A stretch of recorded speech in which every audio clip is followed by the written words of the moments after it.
శబరిమల అయ్యప్ప స్వామి భక్తులకు ట్రావెన్కోర్ దేవస్థానం board good news చెప్పింది. శబరిమలలో మార్చి 14 నుంచి కొత్త దర్శన విధానం అమల్లోకి రానుంది. ఇకపై శబరిమలలో 18 మెట్లు ఎక్కగానే భక్తులకు స్వామివారి నిజ దర్శనం ప్రాప్తించేలా కొత్త నమూనాను ఆలయ అధికారులు రూపొందించారు. అయ్యప్ప స్వామి భక్తులు 18 మెట్లు ఎక్కగానే నేరుగా సన్నిధానంలోకి అనుమతించేలా నిబంధనలను మార్చారు. శబరిమల ఆలయ అభివృద్దిలో భాగంగా అధికారులు నూతన డిజైన్ రూపొందించారు. ఇందులో భాగంగా సన్నిధానం చుట్టూ ఉన్న ఫ్లైఓవర్ ను తొలగించనున్నారు. దీంతో ఇకపై ఇరుముడితో వెళ్లే భక్తులు పవిత్రమైన 18 మెట్లు ఎక్కగానే స్వామి సన్నిధిలోకి అనుమతిస్తారు.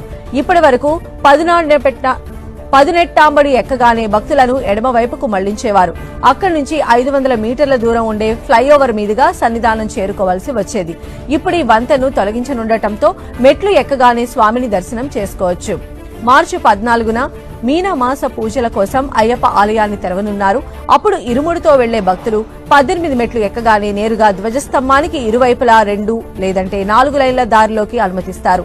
అక్కడి నుంచి నేరుగా బలికల్పురా మీదుగా ఎదురుగా ఉండే అయ్యప్ప సన్నిధికి చేరుకోవచ్చు.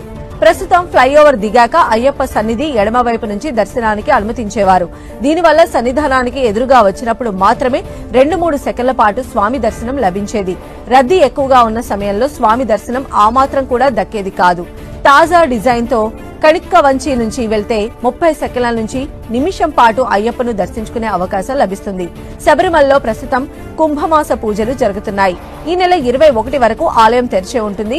భక్తుల రద్దీని నియంత్రించేందుకు 1989లో ఏర్పాటు చేసిన బ్రిడ్జిని తొలగించే పనులు ఇవాళ్టి నుంచి ప్రారంభం కానున్నాయి.